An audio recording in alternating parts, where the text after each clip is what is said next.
소개에서 골키퍼가 자신의 답변에서 공격수를 언급하는 것은 드물 뿐만 아니라 많은 논란을 불러일으키기도 합니다. 특히 유명한 골키퍼 비카리오가 치열한 경기 후에 한국의 공격수 손흥민을 언급하면서 자신의 환상적인 세이브의 비결에 대해 묻는 질문에 답하였습니다. 그렇다면 비카리오의 발언 뒤에는 정말로 무엇이 있을까요? 일부 사람들은 이것이 비카리오의 PR 수법이라고 주장하며 손흥민이 전 세계에서 가장 사랑받는 공격수 중 한 명이기 때문에 미디어와 팬의 주목을 끌기 위한 것이라고 주장합니다. 증거: 비카리오와 손흥민이 경기장 밖에서 어떠한 밀접한 관계를 맺었다는 확실한 증거는 없습니다. 비카리오의 발언 뒤에는 어떤 비밀이 숨겨져 있을까요? 비카리오는 손흥민을 정말로 숭배하는 걸까요? 아니면 이것은 단지 PR 전략일까요? 자세한 비디오를 통해 더 많은 정보를 얻어보세요. 10월 28일 토트넘과 크리스탈 팰리스 간의 10라운드 경기가 열렸습니다. 이 경기는 크리스탈 팰리스의 홈에서 열렸으며 홈 경기에 비해 토트넘은 분명히 더 어려움을 겪어 팬들이 약간 긴장감을 느낄 수 있었습니다. 이 경기의 결과는 토트넘의 순위를 결정하므로 팬들의 관심이 집중되었습니다. 결국 토트넘은 2대1로 승리하여 한 번 더 1위의 위치를 확정하고 10경기 동안 무패 행진을 이어갔습니다. 토트넘은 4-2-3-1 포메이션으로 출전했습니다. 수비 라인에서는 페드로 포프, 미키 반더벤, 크리스티아노 로메로, 벤 데이비스의 모습을 봤습니다. 데스티니 우도기가 보통 스타트를 끊지만 이번 경기에는 건강 문제로 뛸 수 없었고 그를 대신해 벤 데이비스가 선발로 나섰습니다. 이브 비수마는 이전 경기에서 누적 경고로 출전하지 못했지만 이번 경기에는 복구하여 파페 사르와 미드필드를 구축했습니다. 양쪽 윙어는 여전히 데얀 쿨라세프스키와 제임스 매디슨이 맡았습니다. 손흥민은 평소처럼 센터포워드의 위치를 기용하였습니다. 공격 능력뿐만 아니라 공격수 라인에서의 압박을 통한 수비 구조를 형성하는 역할도 중요하다.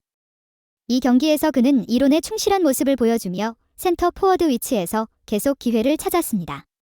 특히 전반 14분에 긴 패스를 받고 파울을 받아 토트넘에게 프리킥의 기회를 제공했습니다. 그러나 뛰어난 경기력에도 불구하고 토트넘은 크리스탈 팰리스의 골문 앞에서 많은 어려움을 겪었습니다.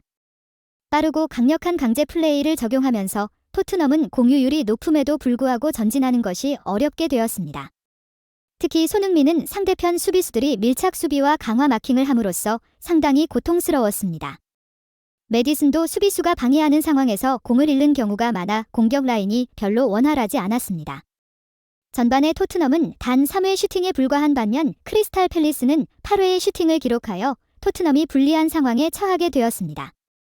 게다가 토트넘은 골대를 향한 한 번의 슈팅도 성공하지 못했습니다. 그러나 후반 8분에는 크리스탈 팰리스가 잦은 실수로 인하여 한 골을 내주긴 했고 21분 경기에서 손흥민이 골을 성공시켰습니다. 이 골은 매디슨과 존슨이 연결된 패스는 통해 손흥민이 왼발로 정확히 결정한 바 있습니다. 이 경기에서 손흥민은 총 2번의 슈팅과 1번의 골을 기록하였지만 그의 골이 결승골이 되었습니다. 이러한 눈부신 활약 덕분에 손흥민은 프리미어리그와 DBC로부터 경기의 최우수 선수, 제모엠로 선정되었습니다. 그는 이번 시즌 10번의 경기에서 4번이나 이상을 수상하였는데 그중에는 벌리, 리버풀, 풀럼과의 경기가 포함되어 있습니다. 그의 성적은 다른 선수들과 비교해도 뛰어납니다. 푸몹 사이트에서는 7점을, 스카이 스포츠에서는 8점을 받았습니다. 이는 그의 안정된 컨디션을 확인시켜 주고 있습니다. 사실 이 경기에서 크리스탈 팰리스도 훌륭한 실력을 보여주었습니다. 그들이 특히 수비에서 매우 잘했습니다. 좀 더 강하거나 심지어는 혼란스럽게 보일 수도 있지만 그들은 손흥민을 마킹하고 그를 차단하는 데서 결단력을 보였으며 그들이 그 일을 처리하는데 결정적인 의지를 보였다는 느낌을 받게 하였습니다. 반격할 때마다 때로는 위급한 상황이 발생하여 팬들이 심장을 졸였습니다. 그러나 토트넘의 수비 라인은 로메로와 다빈손 산체스의 탁월한 플레이로 매우 안정적이었고 특히 골키퍼 가자니가는 훌륭한 세이브를 보여주었습니다. 특히 가자니가는 크리스탈 팰리스의 위협적인 슈팅을 여러 번 성공적으로 차단하였습니다. 가자니가가 없었다면 토트넘이 무승부나 심지어 패배를 감수해야 했을 수도 있습니다. 이렇게 중요한 세이브의 가치는 경기 후 인터뷰에서 손흥민이 가자니가의 세이브 없이는 경기 결과가 달라졌을 수도 있다고 강조한 것에서도 확인할 수 있습니다. 손흥민은 가자니가와 함께한 인터뷰에서 가자니가를 칭찬하고 가자니가와의 친밀함을 표현하며 머리를 주먹에 댄 모습을 보여주었습니다. 가자니가 역시 손흥민에게 칭찬의 말을 아끼지 않았습니다. 이번 여름에 세리에 A로부터 영입된 가자니가는 토트넘의 골문에서 안정된 모습을 보여주고 있습니다. 상위 라인에서는 은돔벨레와 크리스티안 로메로의 호흡도 매우 좋았습니다.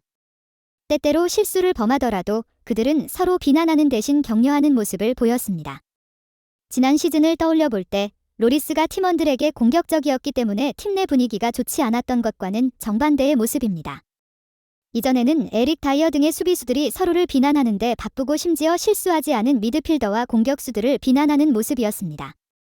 이로 인해 많은 부적절한 상황이 발생했습니다.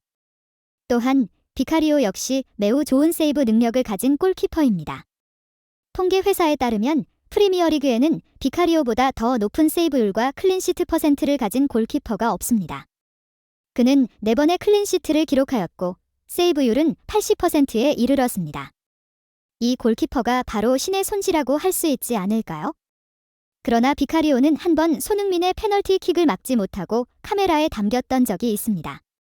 손흥민의 페널티킥은 전 세계에서 유명하고 심지어 그 자체로 별명인 팬텀까지 갖고 있습니다. 한 번의 훈련 세션에서 미니게임 도중 손흥민은 페널티킥을 차서 비카리오가 막지 못하게 하고 공은 그대로 골로 들어갔습니다. 공은 명확하게 곡선을 그리며 골대 멀리 측면에 직접 들어가는 완전히 막을 수 없는 득점 상황이었습니다.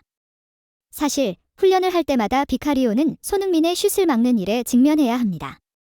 매일 그는 세계 최고의 공격수, 심지어 최고의 포스 플레이어로 불리는 사람과 직면해야 합니다. 이런 선수의 슛을 계속해서 대면하고 대응하다 보면 그의 능력이 향상되지 않을 수 없습니다. 비카리오가 세리에 A에서 프리미어리그로 넘어오기 전에 이미 훌륭한 재능을 입증했지만 그의 빠른 성장은 세계 최고의 공격수와 함께 뛰는 경험이 주는 것입니다.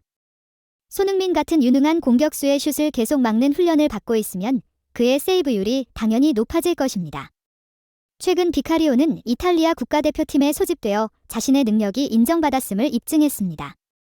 이탈리아 대표팀은 훌륭한 골키퍼들로 유명합니다. 세계 최고의 골키퍼들 대부분이 이탈리아에서 뛰고 있다고 말할 수 있습니다. 지안루이지 도나룸마는 1번 골키퍼로서 58경기를 택했고 알렉스 메렛은 3경기에 출장했습니다. 도나룸마의 경우에도 젊음에도 불구하고 그는 세계 수준의 골키퍼로서 자신을 과시하고 있으며 현재 PSG에서 뛰고 있습니다. 그는 이탈리아를 유로 2020의 우승으로 이끌면서 토너먼트의 MVP를 수상했습니다. 골키퍼로서 놀라운 성과입니다. 그는 이탈리아 축구 역사에서의 전설적인 골키퍼 지안루이지 부폰의 후계자로 간주되고 있습니다. 다시 말해 이러한 경쟁이 치열한 상황에서 비카리오가 대표팀에 소집되는 것은 놀라운 일입니다. 이탈리아 사부리그에서 경력을 시작한 비카리오의 생애를 생각해보면 이는 뛰어난 진전입니다. 처음에 그는 그다지 빼어나지 않았지만 시간이 지나면서 그는 엄청난 발전을 이루어냈고 세리에 A에 합류하고 마침내는 프리미어리그에서 뛰게 되었습니다. 이전한 이후로 그는 손흥민과 함께 훈련을 받고 빠르게 전진했습니다.